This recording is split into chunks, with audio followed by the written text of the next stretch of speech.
And I don't score 1 point the entire summer. Really? Not one. How old were you? 11, 10, 11. And you're playing against other 10, 11-year-olds? Or you didn't score once? Not one. Were you in the game? I was in the game. How did you not score? Because I was terrible. Really? Yeah.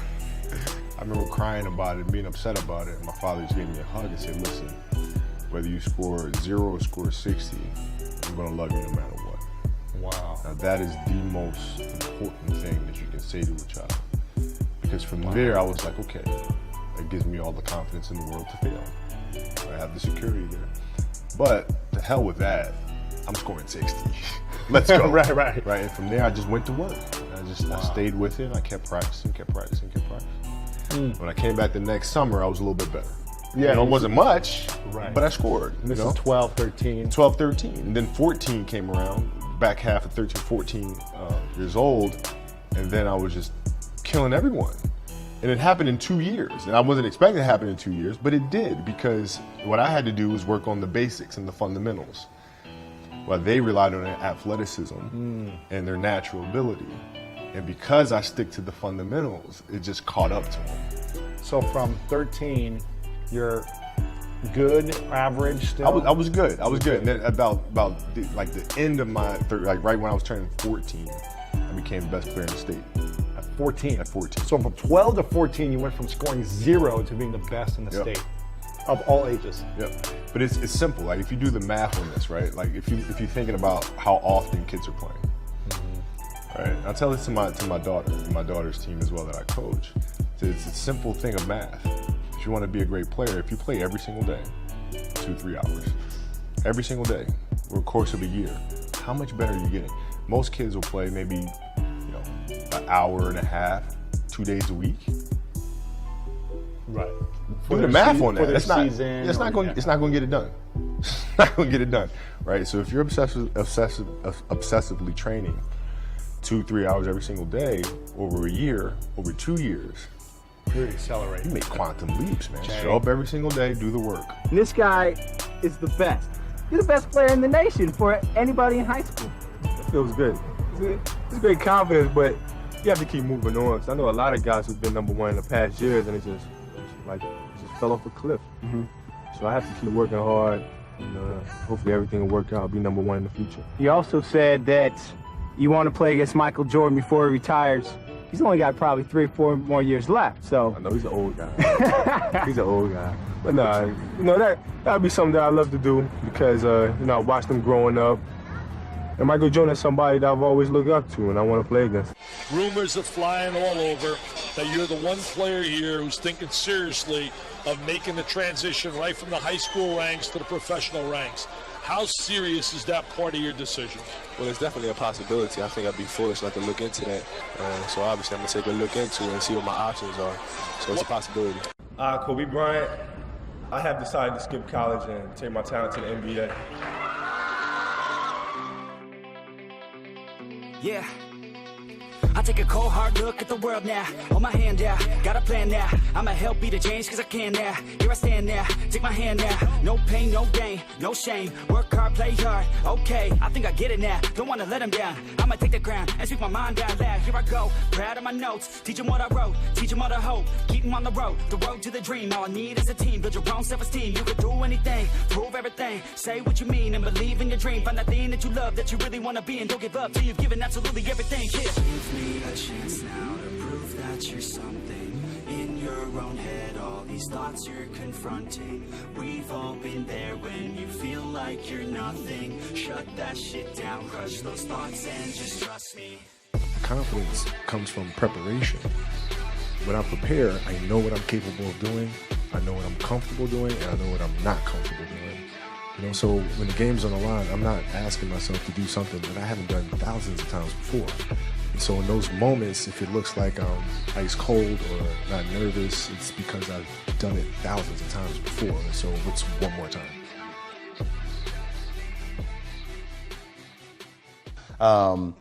But I remember we were playing against the Lakers, Tom, and we were out here in LA.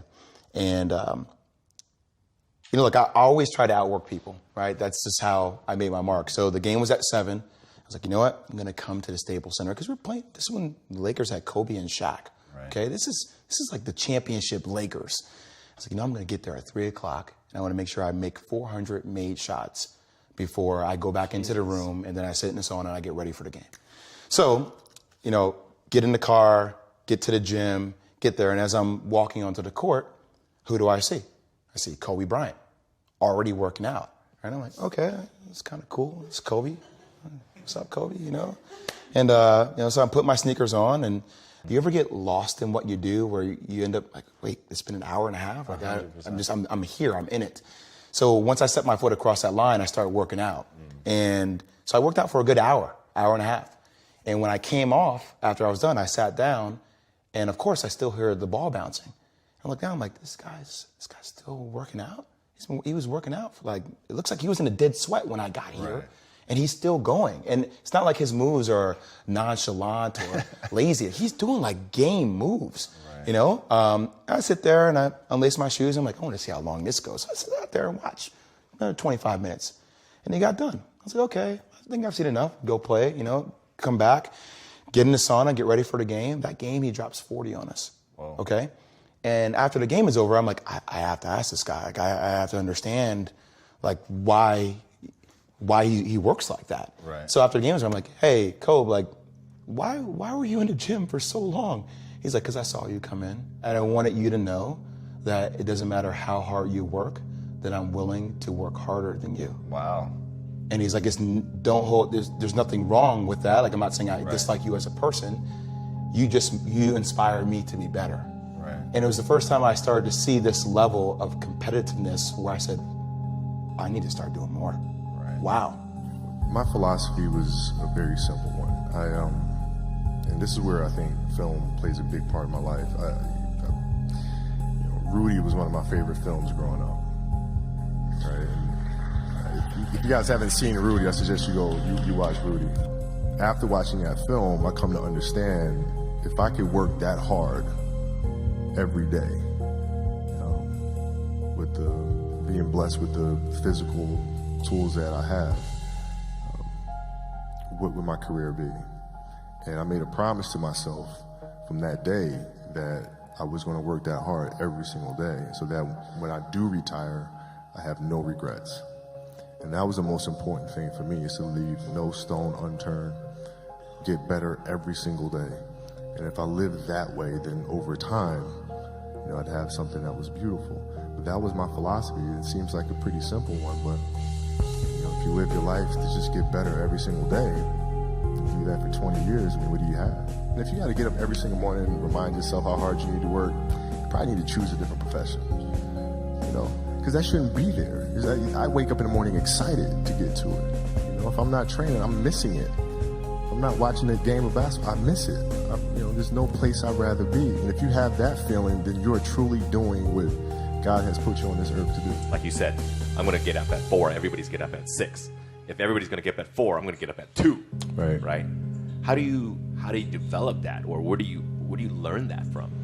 Well, I think it's just, you know, it's just a matter of what's important to you, mm-hmm.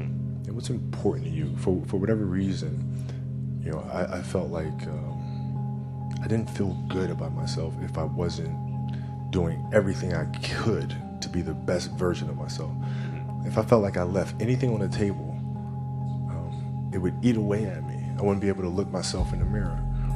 And so the reason why I can retire now and be completely comfortable about it, because I know that I've done everything I could to be the best basketball player I could be. And so that's where it comes from for me. You can't leave any stone unturned. You're going to show up to play, and you're going to lollygag through this scrimmage, through this drill. I'm going to beat you. I'm going to let you know I beat you. I'm going to want you to reconsider your professional life choice. If your job is to try to be the best basketball player you can be, mm-hmm. right? To do that, you have to practice, you have to train, right? You want to train as much as you can, as often as you can. So if you get up at 10 in the morning, train for 2 hours, 12 to 2, you have to let your body recover. So you eat, recover, whatever. You get back out, you train, start training again at 6. Train from 6 to 8, right? And now you go home, you shower, you eat dinner, you go to bed, you wake up, you do it again, right? Those are 2 sessions. Right, now imagine you wake up at 3, you train at 4, you go 4 to 6, come home, breakfast, relax, so, blah, blah, blah. Now you're back at it again, 9 to 11, right? You relax, and now all of a sudden you're back at it again, 2 to 4, and now you're back at it again, 7 to 9. Look how much more training I have done by simply starting at 4, right? And so now you do that, and as the years go on, the separation that you have with your competitors and your peers just grows larger and larger and larger and larger and larger. And by year 5 or 6, doesn't matter what kind of work they do in the summer, they're never going to catch up because they're 5 years behind. Right? So it makes sense to get up and start your day early because you can get more work in. Is that genetic? Or is that something you ingrained and trained yourself? No, it was Who just, taught you that? For me, it was just common sense. Like I can if I start earlier, I can train more hours, and I know the other guys aren't doing it because I know what their training schedule is. Right, so I know if I do this consistently over time, the gap's just going to widen and widen and widen and widen and widen, and they won't be able to get that back. So to me, it was just common sense. I'm like thinking, how can I get an advantage? Oh, start earlier. Yeah, let's do that. When did you start doing that? High school. We start. My first class in high school was 7:45. I used to get to the gym around 5 a.m. and I'd play before school. You know, the idea is a very simple one, and you know, the Mamba mentality simply means trying to be the best version of yourself. That's what the mentality means. It means every day, you know, you're trying to become better. And it's a constant quest. It's an infinite quest. So starting at the age of 2, when I first started playing the game, and on and on and on, I always ask questions. I always try to get better every single day, learn more. What does losing feel like to you? It's exciting. Why is it exciting? Because it means you have different ways to get better. There's certain things that you can figure out that you can take advantage of, right? Certain weaknesses that were exposed that you need to shore up, right? So it was exciting. I mean, it sucks to lose. Right. But at the same time, there are answers there if you just look at them. Because you get the information from losing more than from winning, probably. Yeah. I mean, the answers are there when you win, too. You just have to look at them. Yeah. Right? So it's a constant process. It's exciting when you win. It's exciting when you lose because the process should be exactly the same, whether you win or you lose. As you go back and you look and you find things that you could have done better. You find things that you've done well that worked. You figure out how did they work, why did they work, how can you make them work again? Yeah. And but the hardest thing is to face that stuff. You know, the mistakes that you've made in that game, you have to do the hard stuff and watch that game and study that game to not make those mistakes over and over again just because you weren't brave enough to face it. You got to deal with it. Face it. Got to deal with it. Face it, learn from it. And what was your routine and ritual like after every game? Would you watch almost every game over or certain games? All of them. Every game Every you watch? Every game. The whole game back? The whole game. No So, way. Yeah. We're watching the start of the game to gosh. the end of the game. And not like the TV feed. We're watching the in-arena feed. The layup line, the timeouts. Oh my gosh. Yeah. Rewinding, stopping, fast forward, rewinding, slow motion. Every little thing. Every game of that season. That's one of the keys, you think? It's like if you're not watching film, whether it be as a speaker on stage or a performer and a musician, if you're not watching yourself back. You gotta learn, man. I mean, Beyonce is the same thing. Really? After a performance, she's immediately on her laptop rewatching the performance. No way. Yes, seeing how to do things better. What could we have done differently? Right? I mean, it's an obsessiveness that comes along with it. You want things to be as perfect as they can be, understanding that nothing is ever perfect. But the challenge is try to get them as perfect as they can be. And what can you do? It's in your control. So control what you can. I can watch film all day long. It's going to help me Get better. Yes. I played a lot of different sports, but nothing brought me the sense of peace and of escape, you know, that the game of basketball did.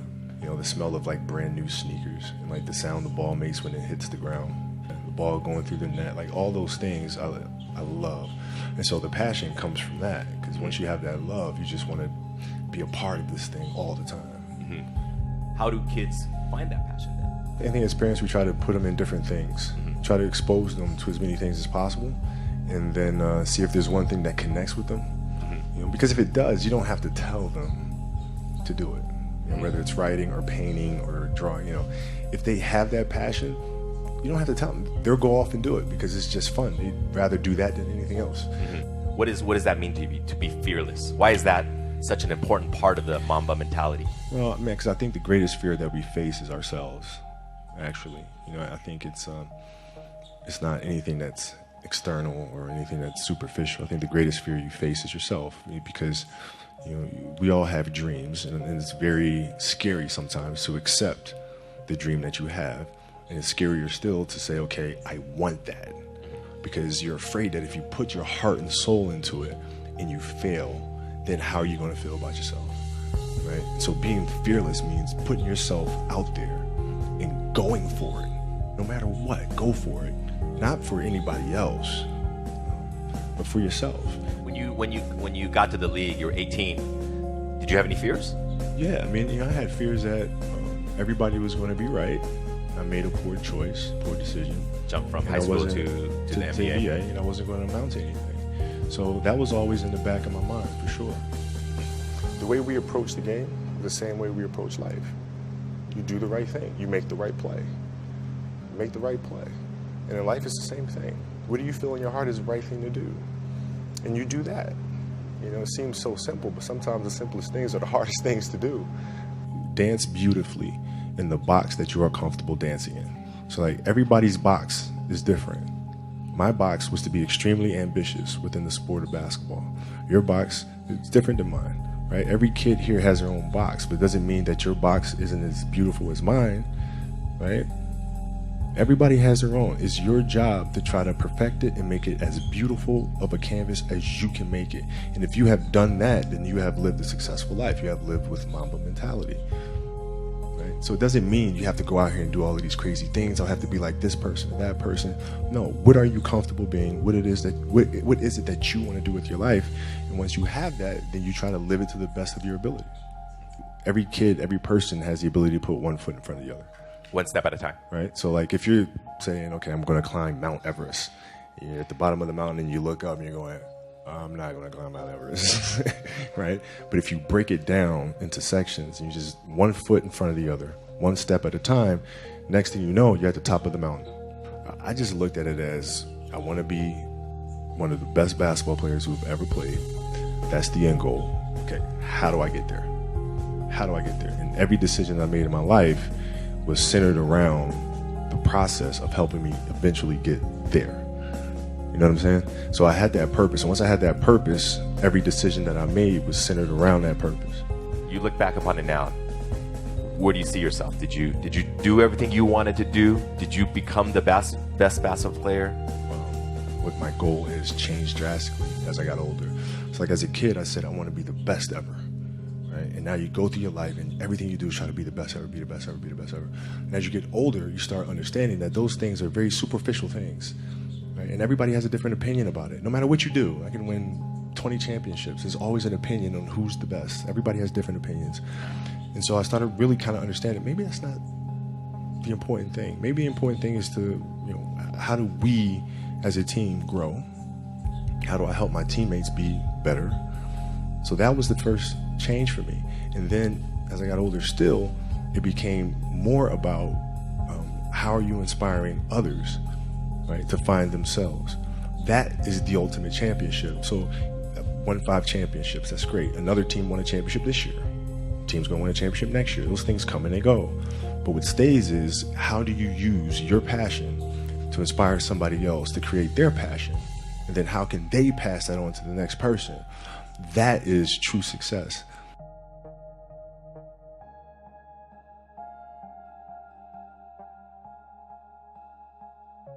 We're here to celebrate greatness for 20 years. Excellence for 20 years. The other forward for the final time, number 24 on the floor, 6'6". High school, 5-time world champion, Kobe Bryant. Close out Kobe Bryant's career with a win and one of the great farewell performances in any sport.